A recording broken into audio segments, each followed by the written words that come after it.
This channel does not promote any violent, harmful, or illegal activities. All content provided by this channel is meant for an educational purpose only.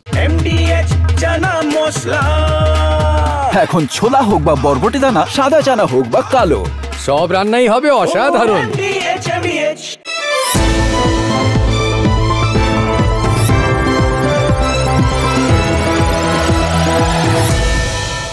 যদি হয় সুজন, তেঁতুল পাতায় নজন। সুজনই তো সৌজন্য শেখায়। কর্ণাটকে মেট্রোতে সেখানে প্রধানমন্ত্রী নরেন্দ্র মোদী আর তার পাশেই কর্ণাটকের মুখ্যমন্ত্রী সিদ্ধারামাইয়া, দুজনে দুই ভিন্ন রাজনীতির মানুষ, একজন বিজেপির, একজন কংগ্রেসের।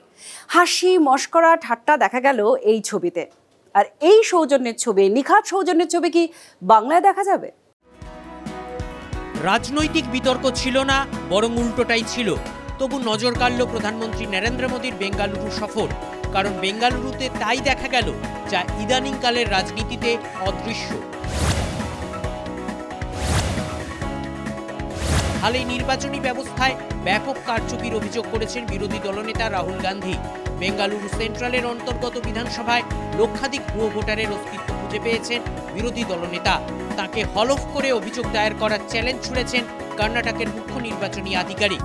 কংগ্রেস বিজেপি দ্বন্দ্বে বেঙ্গালুরু এখন তপ্ত করাই, কিন্তু সেই শহরে প্রধানমন্ত্রীর ট্রেডমার্ক রোড শোয়ে কোনো অপ্রীতিকর ঘটনা ঘটেনি। রাখির পরের দিনটা ছিল সৌজন্যের মোড়কে মোড়া। সকালে প্রধানমন্ত্রীকে অভিবাদন জানাতে বিমানবন্দরে হাজির কংগ্রেসি মুখ্যমন্ত্রী সিদ্ধারামাইয়া। প্রোটোকলে ফাঁকি দেওয়ার কোনো অজুহাত নেই। বেঙ্গালুরু মেট্রোর হলুদ রুটের উদ্বোধনেও মোদির সঙ্গে কংগ্রেস ও বিজেপি নেতাদের সম্মিলিত ট্রেন সফর। সাধারণ যাত্রীরা দেখলেন রাজনৈতিক বিরোধ ব্যক্তিগত সৌজন্যে বাধা হয় না। পরবর্তী প্রজন্মের প্রযুক্তি সংক্রান্ত অনুষ্ঠানেও এক মঞ্চে মোদি, সিদ্ধারামাইয়া ও কংগ্রেসের উপমুখ্যমন্ত্রী DK শিবকুমার। তা বলে কি বিরোধ নেই? কর্ণাটকের বঞ্চনার অভিযোগে মুখ্যমন্ত্রী এবং উপমুখ্যমন্ত্রী দুজনেই সরব হয়েছেন। প্রধানমন্ত্রী মোদিও জবাব দিয়েছেন, অপারেশন সিঁদুরের সাফল্য আসলে বেঙ্গালুরুর প্রযুক্তিবিদদেরই সাফল্য। কিন্তু অভিযোগ ও জবাব কোনোটাই সৌজন্যের মাত্রা ছাড়ায়নি, এবং ভারতীয় রাজনীতিতে এই সৌজন্য বিরল নয়। কেরালায় আন্তর্জাতিক বন্দর উদ্বোধনেও দেখা গিয়েছে প্রধানমন্ত্রী মোদির প্রতি সম্মান প্রদর্শনে বিন্দুমাত্র দ্বিধা বা গাফিলতি করেননি CPM এর মুখ্যমন্ত্রী পিনারাই বিজয়ন। আচ্ছা, বাংলায় কি কংগ্রেস এবং তৃণমূলের জোট হবে? অভিষেক বন্দ্যোপাধ্যায় তিনি রাহুল গান্ধীর সেই নৈশ ভোজের উপস্থিত থাকার পর থেকেই এই প্রশ্নটা উঠছে, কিন্তু যৌক্তিকতা কোথায় থাকছে বলুন তো? দেখুন, তৃণমূল হচ্ছে 200-র বেশি আর কংগ্রেস 0, কিন্তু নির্বাচনী হিসেবটা কি বলছে? নির্বাচনী হিসেব বলছে বিজেপিকে থামাতে কংগ্রেসের এই 0টাও নাকি প্রয়োজন পড়তে পারে তৃণমূলের। দেখুন, জাতীয় স্তরে তৃণমূল আর কংগ্রেস কি কাছাকাছি এলো না? আপনারা কোন ক্যালেন্ডার মেনটেন করেন? মানে মঙ্গল, সম্বুধ, শুক্র, মঙ্গল, বৃহস্পতি, শনি, অথবা জোয়ার ভাটা, জোয়ার অথবা অমাবস্যা, পূর্ণিমা। এখন আপনাদের হিসাব মতো তো আমাদের এটা হতে পারে না। ইন্ডিয়া ব্লকটা তো এরকমই। প্রথমত ওটা কোনো জোট নয়, ওটা কোনো ইলেকটোরাল অ্যালায়েন্স নয়, ওটা ইন্ডিয়ার জন্য যারা আছে তাদের সবাইকে আহ্বান জানানো হয়। আর দুই হচ্ছে, সর্বভারতীয় ক্ষেত্রে, সংসদীয় রাজনীতির ক্ষেত্রে বিজেপি বিরোধী সবাইকে এক মঞ্চে নিয়ে আসার চেষ্টা হচ্ছে। রাজনীতিতে তো সম্পর্কের জোয়ার ভাটা খেলেই। রাহুল গান্ধীর নৈশভোজে অভিষেক বন্দ্যোপাধ্যায় যোগ দেওয়ার পরই জল্পনা দানা বেঁধেছে। সেই নৈশভোজে তৃণমূলের সাধারণ সম্পাদককে বাড়তি গুরুত্ব দিয়েছেন দেশের বিরোধী দলনেতা। মেহবুবা, তেজস্বী, আদিত্য ঠাকরে, কানিমোজি, সুপ্রিয়া সুলের সঙ্গে এক টেবিলে বসে খাচ্ছিলেন অভিষেক বন্দ্যোপাধ্যায় ও ডেরেক ওব্রায়েন। চেয়ার টেনে অভিষেক বন্দ্যোপাধ্যায় এবং তেজস্বীর পাশে বসে পড়েন রাহুল গান্ধী। SIR প্রক্রিয়ায় বুথ লেভেল এজেন্টদের উদাহরণ দিয়ে ভোট মেশিনারির গুরুত্ব বোঝান অভিষেক। রাহুল এবং তেজস্বী যাদবকে PLO এবং প্রিসাইডিং অফিসারদের ভূমিকা বোঝান অভিষেকই।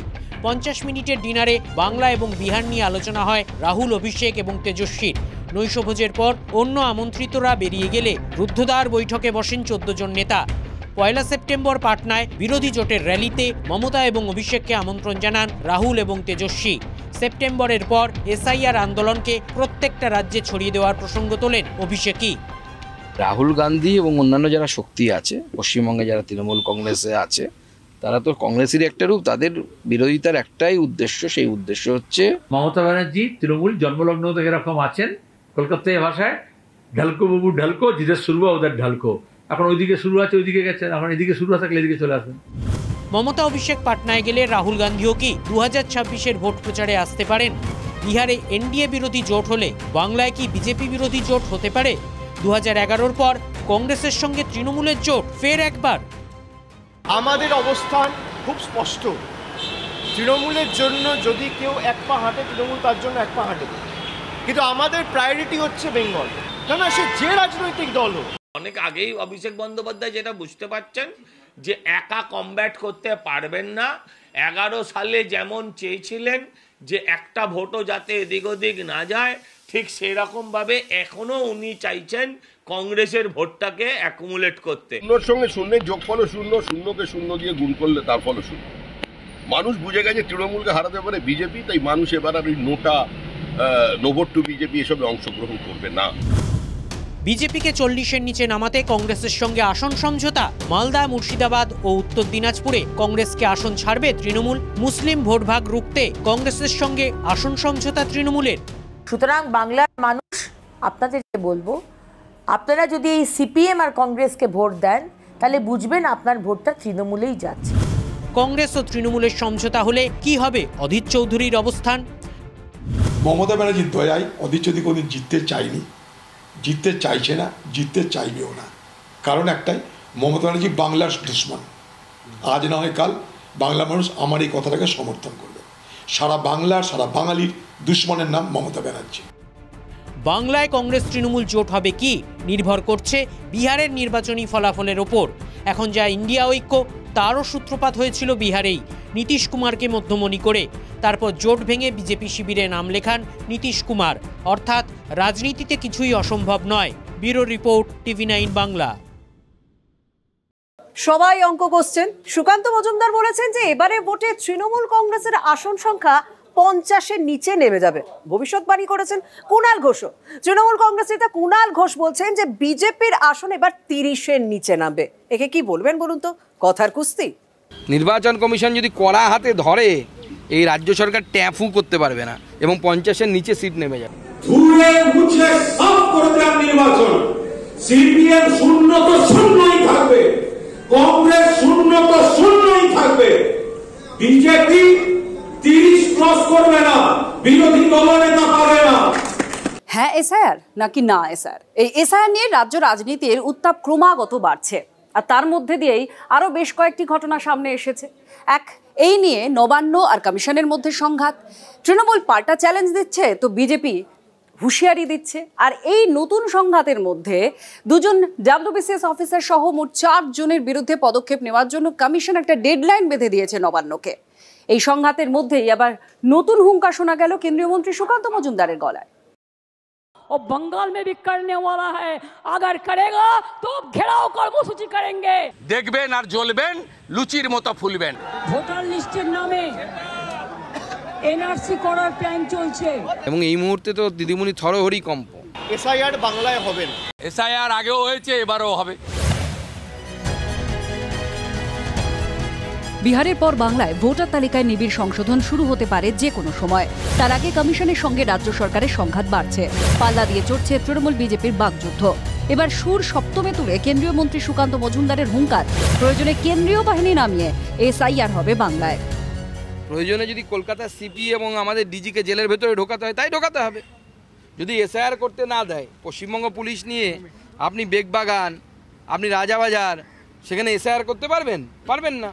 তাহলে সেন্ট্রাল পুলিশ নামাতে হবে, সেন্ট্রাল ফোর্সেস নামাতে হবে, যা করা দরকার করতে হবে। ভোটার লিস্টে চুপি চুপি কারচুপির অভিযোগ তুলে বাংলায় এসআইআর হবে না বলে জানিয়ে দিয়েছেন অভিষেক বন্দ্যোপাধ্যায়।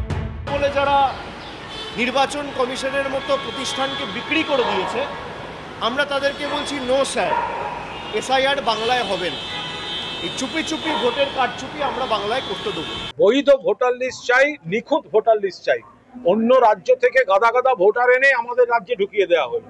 আমরা তো বলছি কোনো বৈধ ভোটারকে হ্যারাস করা যাবে না, ভুয়ো ভোটার ঢোকানো যাবে না। তো মমতা ব্যানার্জি বলেছেন, আমরা ডেপুটেশন দিয়েছি। কমিশনের পদক্ষেপের বিরোধিতায় আটঘাট বাঁধছে শাসক দল। চড়া সুরে হুঁশিয়ারি, এসআইআর বিরোধিতায় মিটিং মিছিল চলছে। তবে শক্ত হাতেই রাশ ধরেছে নির্বাচন কমিশন। ভোটার লিস্টে কারচুপির অভিযোগে 2 ইআরও এবং 2 AEROর বিরুদ্ধে এফআইআর ও সাসপেন্ড করতে নির্দেশ দিয়েছে কমিশন, কিন্তু এখনো নির্দেশ কার্যকর হয়নি। এই নিয়ে মুখ্য সচিবের ব্যাখ্যা চেয়ে সোমবার দুপুর 3টের ডেডলাইন বেঁধে দিয়েছে কমিশন। তুমি নোটিশ পাঠিয়ে দিচ্ছ, সাসপেন্ড করছো আর বলে দিচ্ছ এফআইআর করতে হবে না। আমি কারো কোনো পানিশমেন্ট করতে দেব না। আপনাদের প্রোটেক্ট করার দায়িত্ব আমাদের। নির্বাচন কমিশন টাইট দিতে শুরু করেছে, স্ক্রু ঘোরাচ্ছে সবে। দেখুন না কি হয় ধীরে ধীরে। সবে তো ট্রেলার দেখানো শুরু হয়েছে, এরপর অনেক বাকি আছে ফিল্ম। নির্বাচন কমিশন যদি কড়া হাতে ধরে, এই রাজ্য সরকার ট্যাফু করতে পারবে না এবং 50-এর নিচে সিট নেমে যাবে। বিজেপি 30 ক্রস করবে না, বিরোধী দলনেতা পাবে না। তৃণমূল কংগ্রেস বিপুল সংখ্যাগরিষ্ঠতা নিয়ে আসবে। এবারের আওয়াজ ডাক দিচ্ছে, বিজেপি তুমি বাংলা ছাড়ো, বিজেপি তুমি ভারত ছাড়ো। সংঘাতের এই আবহে কমিশনের নির্দেশ সরকার কার্যকর না করলে কি হবে, কি আছে আইনে? অ্যাপয়েন্টিং অথরিটি ছাড়া তাদের এগেনস্টে কোনো রকম শাস্তিমূলক প্রসিডিং ইত্যাদি করা যায় না। এখন তারা যদি এই রেকমেন্ডেশন না মানেন, তাহলে নির্বাচন কমিশনের হাতে 3টি পদক্ষেপ খোলা থাকে। যদি নির্বাচন কমিশনের কাজ বাধাপ্রাপ্ত হয়, তাহলে কমিশন সেই প্রক্রিয়াটাকে পেছিয়ে দিতে পারে। এই বিতর্কটা মেটানোর জন্যে যে কোনো পক্ষই আদালতে পৌঁছাতে পারেন। আদালত তারপরে উভয় পক্ষকে শুনে যা ব্যবস্থা নেওয়ার সেটা নেবেন। এরই মধ্যে লালগোলার বিডিওর বিরুদ্ধে বেআইনিভাবে বিএলও নিয়োগের অভিযোগে সরব হয়েছেন শুভেন্দু অধিকারী। তৃণমূল ও আইপ্যাকের নির্দেশে চুক্তিভিত্তিক শিক্ষকদের বিএলওর পদে নিয়োগ করা হয়েছে বলে দাবি করেছেন তিনি, যদিও এই বিষয়ে সংশ্লিষ্ট বিডিওর কোনো প্রতিক্রিয়া মেলেনি। এসআইআর তরজার মাঝে 2002 সালের ভোটার তালিকা প্রকাশ করেছে কমিশন। তালিকায় নিজেদের নাম আছে কিনা তা দেখার জন্য সাইবার ক্যাফেগুলিতে উপচে পড়ছে ভিড়। Bureau report, TV9 Bangla. Dipanwita অমাবস্যার আগের রাত আপনারা জানেন ভূত চতুর্দশী। সেখানে মনে করা হয় যে পূর্বপুরুষদের আত্মা মর্তে নেমে আসে। সেরকম আব্রাহামিক ধর্মবিশ্বাসেও তেমনটা মনে করা হয় যে একটা নির্দিষ্ট দিনে বছরের সেখানে পূর্বপুরুষদের আত্মা নেমে আসেন। আসলে ভোটও তো একটা ধর্ম, তাই না? মানে রাজনীতিও একটা ধর্ম, আর সেখানে নির্বাচন বা ভোট কি? দীপাবলি। কেন বলছি তার কারণ সেই ভোট দীপাবলিতেও ভূত চতুর্দশীর মতো ভোটের আগে আগে মৃতেরা নেমে আসছেন। কিভাবে জানেন? দেখুন। মৃতেরা এই পৃথিবীতে ফেরে না কখনো। মৃতেরা কোথাও নেই, আছে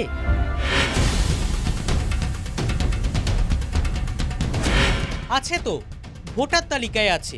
দেহত্যাগের পর শ্রাদ্ধ শান্তি করে পরিজনেরাও একসময় সামনের দিকে তাকায়, কিন্তু ভোটার তালিকা সেটা কাউকেই সহজে ত্যাগ করে না। মৃতেরা ফিরে আসেন, ভোটের দিন নেমে আসেন অশরীরীরা। সকলের অলক্ষ্যে ইভিএমের বোতামে তাঁরা চাপ দেন।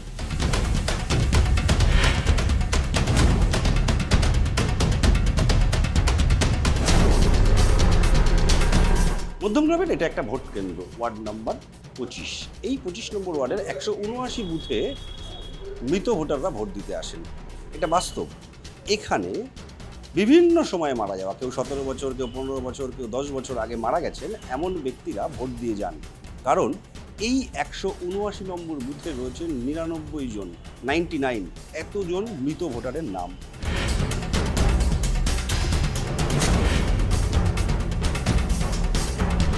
সবাইকে বলি যে আমার মা বাবা সবাই মারা গেছে। আমাদের বাড়ি 4টে ভোট বাদ রয়েছে, আমার মা, বাবা, ভাই। আমি যেটা জানতে পেরেছি যে সুভাষ ঘোষের গ্রামে একজন ভোট দিতে পারে, তো কিছু বলার নেই, তো দিতে পারে, কি বলবো বলে। মারা গেছে। এই যে পঞ্চানন সরকারের নাম রয়েছে ভোটার লিস্টে, ভোট হয় না তো আমি কি করে বলবো? ভোটার লিস্টে তো আপনার কি হয়? আমার শ্বশুর। শ্বশুরমশাই হয়। কবে মারা গেছে? তাও 2 বছর 2 বছর তো হয়েই গেছে। বাপু গোস্বামী কি মারা গেছেন? হ্যাঁ। কবে মারা গেছে? 7 বছর। 7 বছর মারা গেছেন। এই যে বাপু গোস্বামীর নাম রয়েছে ভোটার তালিকায়, আমি রেশন কার্ডটা রেডি করে দিয়েছি, রেশন কার্ড বাদ দিয়ে দিয়েছি, ভোটার তালিকার নাম আছে আমরা তো জানি না। ভোটার লিস্টে বীরেন পোদ্দার, তৃপ্তি পোদ্দার মারা গেছে। এদের নাম রয়েছে তো ভোটার লিস্টে। তো আমি কি জানি? তাদের তুলসী গোলদার স্বামীর নাম হচ্ছে মনোহর মনোহর গোলদার। গোলদার। হ্যাঁ, তিনি হ্যাঁ। আপনার কে হন? মা। ভোটার লিস্টে নাম রয়েছে, মারা গেছে কতদিন আগে মারা গেছে? কতদিন হলো? 2 বছর হলো। 2 বছর আগে মারা গেছেন। 4 বছর হতে যাচ্ছে। দেখুন আপনার বাবার নাম বিলাস মল্লিক, তার পিতার নাম পূর্ণ মল্লিক, ভোটার লিস্টে রয়েছে 2025-এ। আমার বাবা তো নেই, জীবিত নেই, আমার শ্বশুর মশাই হয়। বাবা তো জীবিত নেই। তো হচ্ছে প্রত্যেক বছরই দিচ্ছে, মানে যতবার পড়েছে ততবারই দিচ্ছে। কি মনে হয় যে নামটা কাটিয়ে দিলে ভালো হয়? 2025-এর সংশোধিত ভোটার তালিকা অনুযায়ী বিএলও যার দায়িত্ব ছিল এই মৃত ভোটারের নাম বাদ দিয়ে দেওয়ার কথা, কিন্তু তিনি বলছেন বাদ দিয়েছেন, তিনি লিস্ট থেকে বাদ দিয়েছেন, কিন্তু নামগুলো রয়ে গেছে। আপনার উপরে কি কোনো পলিটিক্যাল প্রেশার ছিল এইসব নাম রেখে দেওয়ার জন্য? আরে কোনো পলিটিক্যাল প্রেশারের কোনো ব্যাপার নেই তো। এতগুলো নাম এত গভর্নমেন্ট থেকে যেভাবে ওখান থেকে ডেথ সার্টিফিকেট পাওয়া গেছে সেভাবে কেটে দেওয়া হয়েছে। মধ্যমগ্রাম বিধানসভা এলাকার মধ্যে যতগুলি বুথ আছে সেই বুথে যারা বিএলও নিয়োগ করেছে বিডিওর পক্ষ থেকে তারা প্রত্যেকেই হচ্ছে তৃণমূলের সক্রিয় কর্মী। পলিটিক্যাল পার্টি হিসাবে আমাদের এগুলো জমা দেই যখনই ভোটার লিস্টের কোনো কাজ হয়, হিয়ারিংও হয়, সেখানে কিন্তু নামগুলো ডিলিট করা হয়।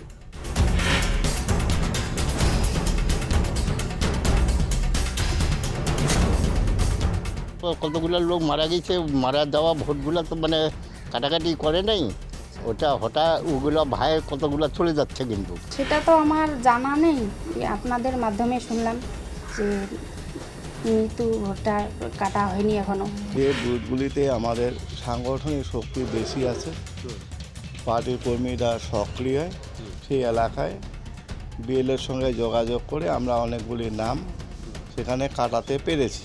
যদি বামফ্রন্ট দল এটা নিয়ে কমপ্লেন করে থাকে, তারা তদন্ত করে যদি দেখে, হ্যাঁ আমিও সেটাই চাচ্ছি যে তদন্ত করা হোক, তবে এতগুলো ভুয়ো ভোটার মনে হয় নেই।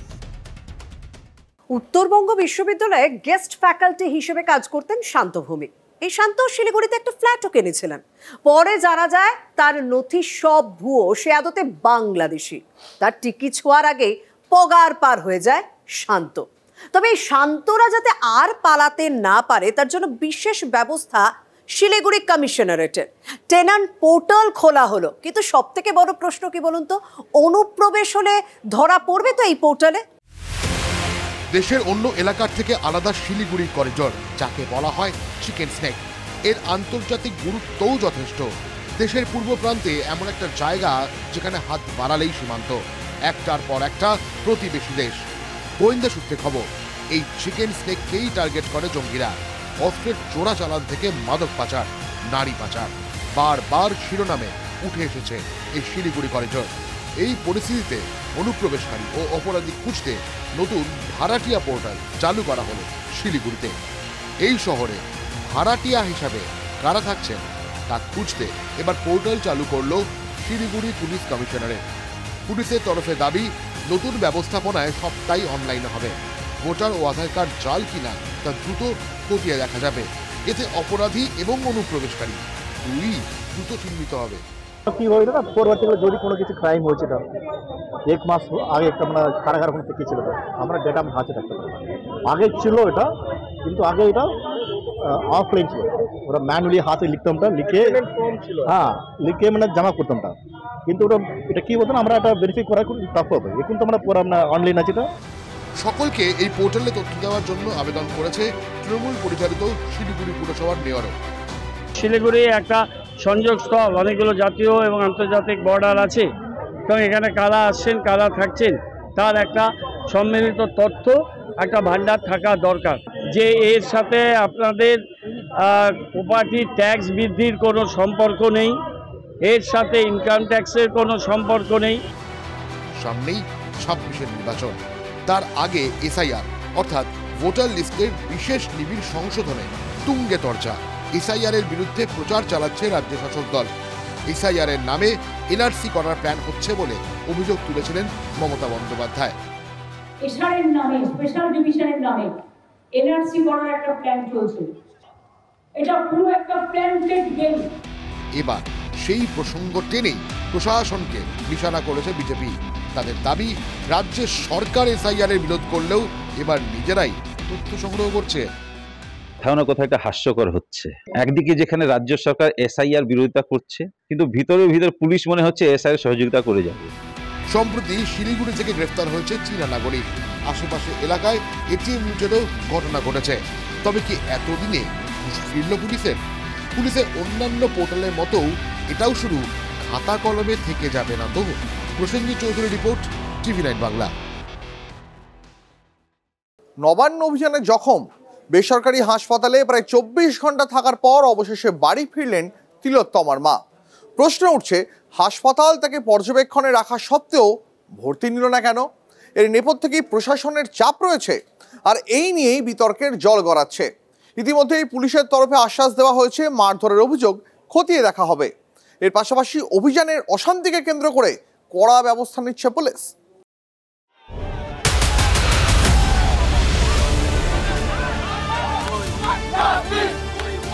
আরজিকর কাণ্ডের 1 বছরের মাথায় মেয়ের হত্যাকাণ্ডের সুবিচার চেয়ে পথে নেমেছিলেন তিলোত্তমার মা বাবা।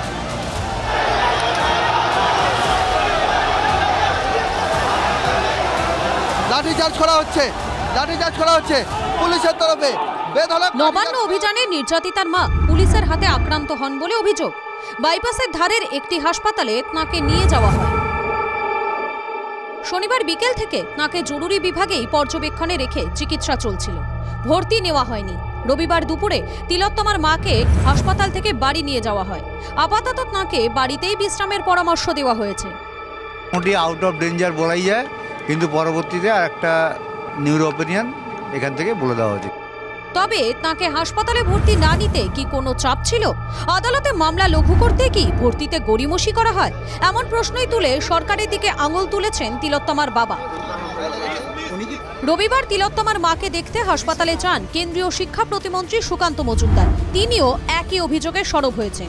ওরাই সমস্ত এখানে অবজারভেশন করছে যে যাতে আমাদের ভর্তি না হয়, কিন্তু সরকার কি ভাবছে? আমাদের ভর্তি না নিলেই কি মানুষ জানতে পারবে না? সারা পশ্চিমবঙ্গের মানুষ কালকের পুলিশের চরিত্র এবং সরকারের চরিত্র দেখে নিয়েছেন। নিউরোমেডিসিন স্পেশালিস্ট তিনি বলেছিলেন যে ইন্টারনাল ইনজুরি থাকতে পারে, মাথায় বড় ইনজুরি দেখা যাচ্ছে, অতএব ওনাকে অ্যাডমিশন নেওয়া হোক। কিন্তু তার পরবর্তী সময় তাদের উপর কোনো পলিটিক্যাল প্রেশার আছে এবং সেই প্রেশারের ফলে আমার মনে হয় এই ধরনের সিদ্ধান্ত হসপিটাল কর্তৃপক্ষ নিয়েছে। তিলোত্তমার মা কি সত্যি পুলিশের মারে আহত হয়েছে? অভিযোগ খতিয়ে দেখতে বিভিন্ন ফুটেজ খতিয়ে দেখছে লালবাজার। মা যেটা অ্যালিগেশন করছেন, নিশ্চয়ই ওনার ইনজুরি হয়েছে, সেটা রেগ্রেটেবল আছে। কেন হলো, কি কারণে হলো, পুলিশের যেটা অ্যালিগেশন হচ্ছে দ্যাট পুলিশ মেরেছে, সেই অ্যালিগেশন সত্যি কি মিথ্যা, এগুলো সব অ্যাঙ্গেল দেখা হচ্ছে। আরজিকরে নির্যাতিতার মাকে মারধরের অভিযোগ ঘিরে চাপানুতর তুঙ্গে। প্রচার পেতেই তিলোত্তমার পরিবারকে ব্যবহার করছে বিজেপি। অভিযোগ তৃণমূলে, যার জবাব এসেছে গেরুয়া শিবির থেকেও। এতদিন ধরে ওনারা তো বহু মিটিং মিছিলে গেছেন, তো হঠাৎ বিজেপির মিছিলে গিয়ে আহত হলেন কেন? এটা ভালো করে ভেবেছেন? ধাক্কা মারছে অভয়ার মাকে নিজের মুখ দেখাবে বলে, নেড়া নাড়ু। তো তারপরে একটা কোনো ছবি পাওয়া যায়নি যে কোনো পুলিশ কোনোভাবে অসম্মান করেছেন বা আঘাত করেছেন। শাসক দলের একজন মুখপাত্র, যাকে নরকের কিট বললেও কম বলা হয়, সেই নিম্ন মানসিকতার একজন মানুষ, তিনি তার সোশ্যাল মিডিয়া পোস্ট করে বলেছেন যে তার মাকে নাকি আমি ধাক্কা দিয়েছি এবং পড়ে গিয়ে তিনি আঘাতপ্রাপ্ত হয়েছে। এই সম্পূর্ণ মিথ্যাচার। এই ভিডিওটা কুণাল ঘোষ পাবলিশ করেছে, সেই ভিডিওটা একটা ফেক নয়। যেখানে ঘটনা ঘটেছে তার সেই স্পটের থেকে অনেক আগেই ঘটনাটা ঘটেছিল। পুস্তক আমার ওয়াইফকে সরিয়ে দিয়ে সেভ করার চেষ্টা করেছিল, ওই জায়গায় কখনো ধাক্কা দেয়। ফুটেজ প্রকাশ করে কলকাতা পুলিশের দাবি, নবান্ন অভিযানে 5 পুলিশ কর্মী জখম হয়েছেন। মাথায় আঘাত পাওয়া পুলিশ কর্মী প্রশান্ত পোদ্দারকে দেখতে এসএসকেএমে যান পুলিশ কমিশনার মনোজ ভার্মা। নবান্ন অভিযান নিয়ে হেয়ার স্ট্রিট, নিউ মার্কেট থানা মিলিয়ে 7টি মামলা রুজু করেছে পুলিশ। কোর্টের নির্দেশ অমান্য, পুলিশ কর্মীদের মারধর, হুমকি, কাজে বাধা, সরকারি সম্পত্তি নষ্ট সহ একাধিক অভিযোগ আনা হয়েছে, যার মধ্যে রয়েছে কয়েকটি জামিন অযোগ্য ধারা। সব মিলিয়ে নরমে গরমে নবান্ন অভিযান মিটলেও গড়াচ্ছে বিতর্কের জল। অভিযোগ কটাক্ষে সরগরম রাজ্য রাজনীতি। যত আমাকে মারবে তত আমার লড়াইয়ের যে আন্দোলনের তীব্রতা আরও বাড়বে। সত্যজিৎ মণ্ডল, সুপ্রিয় গুহ, সৌভিক সরকারের রিপোর্ট, TV9 বাংলা। দিন কয়েক আগে শুভেন্দু অধিকারী গিয়েছিলেন, তার গাড়িতে হামলার ঘটনা ঘটল। আর এবার শনিবার ভরা বাজারে প্রকাশ্যে গুলিতে ঝাঁঝরা হয়ে গেল তৃণমূল যুব নেতা। ঘটনাটা কোচবিহারের। বারবার আইন শৃঙ্খলা নিয়ে প্রশ্ন তুলেছেন বিরোধীরা। তবে এই ঘটনা ঘটালো কে, মানে তৃণমূল যুব নেতাকে খুন করলো কে, কিভাবে এই ঘটনা ঘটলো? আসল বোমাটা ফাটিয়েছেন নিহত যুব নেতার বাবা। পুলিশ ইতিমধ্যেই বেশ কয়েকজনকে আটক করে জিজ্ঞাসাবাদ শুরু করে দিয়েছে। আর অনেকের রুচি ছিল না আমার ওয়াইফ দ্বারা এই কন্টেন্টে, তাও অনেকের রুচি ছিল না আমার বাড়ি থেকে প্রধান হবে।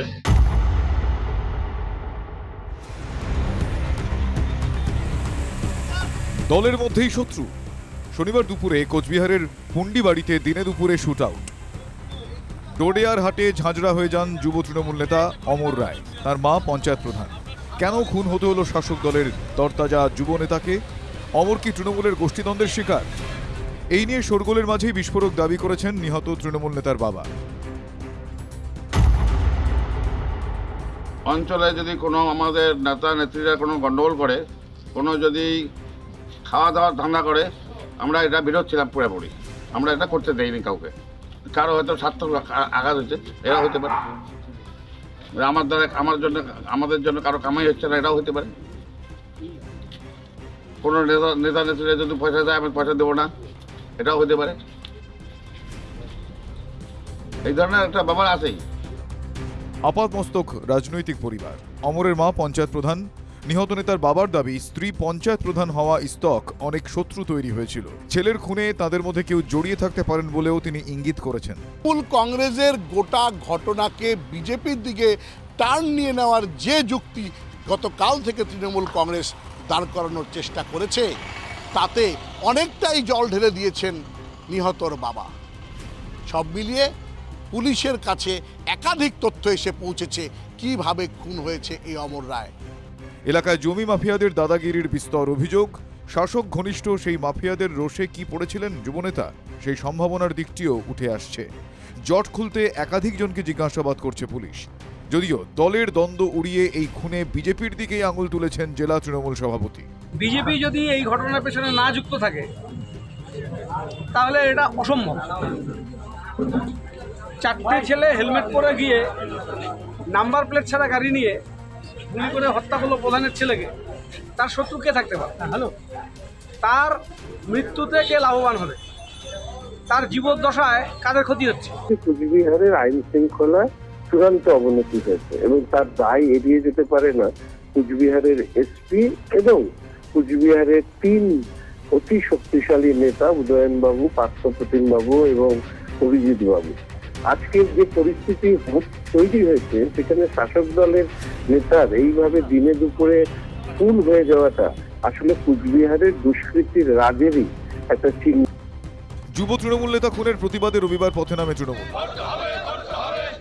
দোষীদের গ্রেফতারির দাবিতে মিছিল হয়।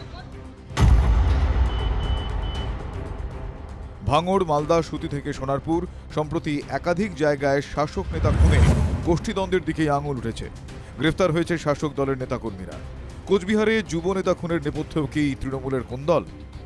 সুমন কল্যাণ ভদ্রের রিপোর্ট, TV9 বাংলা। বর্ষার বাংলায় রাস্তার অবস্থা শোচনীয়, কিন্তু এবার মনে হচ্ছে সেতুও জবাব দিয়ে দিল। হুগলির আরামবাগের রামকৃষ্ণ সেতুর একাংশ শনিবার রাতে হুড়মুড়িয়ে ভেঙে পড়ে। পিছনে কি দ্বারকেশ্বর নদের ধার থেকে ক্রমাগত বালি চুরি? এই প্রশ্ন উঠছে, কিন্তু এলাকাবাসী তারা পড়েছেন মহাভোগান্তিতে। তারা প্রশ্ন তুলছেন যে দ্বিতীয় সেতু কবে তৈরি হবে। আরামবাগের রামকৃষ্ণ সেতুতে উঠলেই দেখা যায় সতর্কীকরণ, সামনে দুর্বল সেতু। সেই দুর্বল রামকৃষ্ণ সেতুরই একাংশ ভেঙে পড়ল, অন্তত 40 ফুট। ব্রিজের অবস্থা খুবই যে খারাপ সেই কথা আমরা TV9 বাংলায় তুলে ধরেছিলাম। এই সেতুর রড বেরিয়ে গিয়েছে, আমরা দেখতে পাচ্ছি রড বেরিয়ে গিয়েছে, সেতুর রক্ষণাবেক্ষণ হয়নি, এমনটাই অভিযোগ। আমরা দেখিয়েছিলাম ব্রিজ কাঁপছে, দুলছে, যে কোনো সময় ভেঙে পড়তে পারে। আর আজ অর্থাৎ রাত 12টার পর এইভাবেই ঠিক ভেঙে গিয়েছে রামকৃষ্ণ সেতুর একাংশ। 5ই অগস্ট এই সেতুর উপর দিয়ে আরামবাগে পৌঁছেছিলেন মুখ্যমন্ত্রী মমতা বন্দ্যোপাধ্যায়। তার 4 দিনের মধ্যেই শনিবার মধ্যরাতে বিপর্যয়। 1965 সালে রামকৃষ্ণ সেতু দরজা খুলেছিল। তৎকালীন মুখ্যমন্ত্রী প্রফুল্ল সেন উদ্বোধন করেন। 60 বছরে এই সেতুর এমন দুর্দশা কেন? আরামবাগেরই বাসিন্দা শেখ হীরা সেই ব্রিজ যখন তৈরি হয় সেই ব্রিজে কাজ করেছিলেন রাজমিস্ত্রি হিসাবে। তিনি বলছেন ওই যে এই যে পাল্টেছে রেলিংটা একটা বিশাল ওজনের উপরে পড়েছে, আর সেই মতো ক্ষমতা বোধ এটা ছিল না, হয়তো আরও পড়তে পারে পরে। বিরাট বিরাট লরি রেলের মতো 3টে লরি দাঁড়ালে একটা রেল হয়ে যাচ্ছে, সেরকম ভর্তি করে যাচ্ছে। এখানে ধরুন বালির লরি তো দিনরাত ওভারলোডিং, আবার ওভারলোড তো চলছে, ওভারলোড গাড়িগুলোকে বন্ধ করা উচিত, নাহলে আরও বড় বিপদ হতে পারে। সেতুর একাংশ ভেঙে পড়ার পর হাইট বার বসেছে। যখন ব্রিজের একাংশ ভেঙে গেল তারপরে লাগানো হচ্ছে এই হাইট বার, যাতে ভারী যে যানবাহন আছে সেইগুলো যাতে চলাচল করতে না পারে। তাহলে আগে তো লাগাতেই পারতো প্রশাসন জেনেও কেন জানলো না? নানাভাবে সেতুর ভার বেড়েছে, সেই সঙ্গে বিপদ সেতুর নিচেও।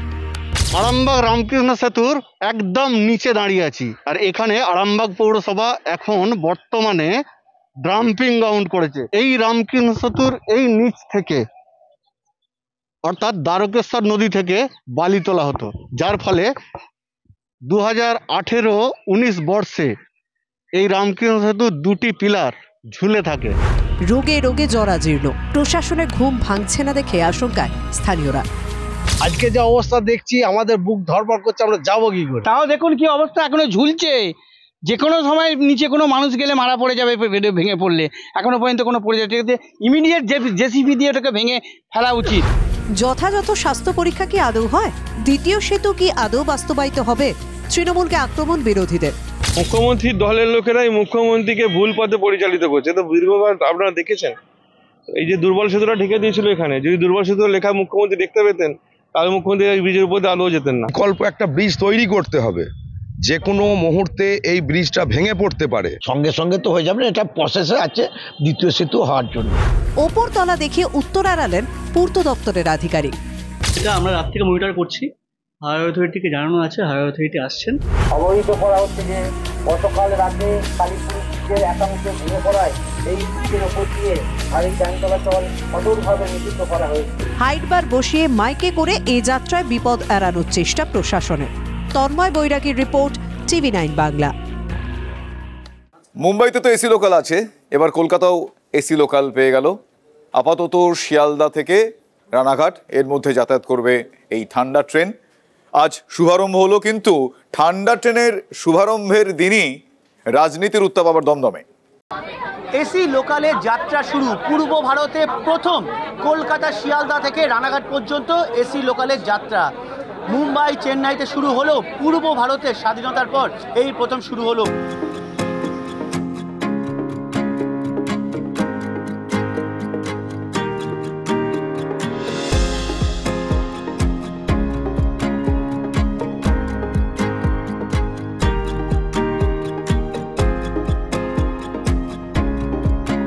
সেই গলদঘর্ম হওয়ার দিন শেষ। ধীরে ধীরে পূর্ব রেলের একাধিক লোকাল এভাবে বাতানুকূল করে তোলা হবে বলে ইতিমধ্যে রেলের তরফে জানানো হয়েছে, এবং সেই কারণে রীতিমতো খুশি এখানকার ছোট ছোট পড়ুয়ারা। খুব শীঘ্রই শিয়ালদা বনগাঁ শাখাতেও এসি লোকাল চালু হওয়ার সম্ভাবনা।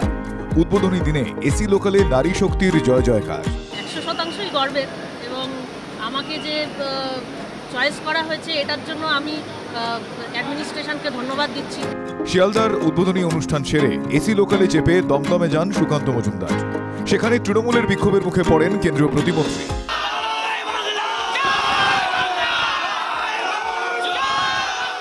আমরা কেন্দ্রীয় মন্ত্রী বুঝি না, এরা বাংলা বিরোধী, বাঙালি বিরোধী, আমাদেরকে বিদেশি বলছে।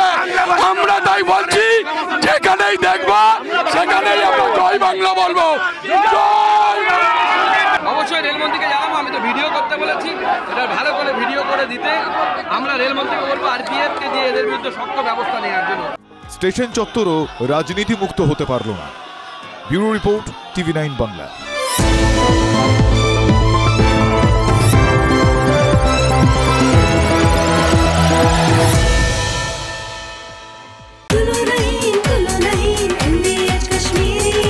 আরে কম দে কিন্তু খাঁটি দে। MDH কাশ্মীরি লাল লঙ্কার গুঁড়ো। MDH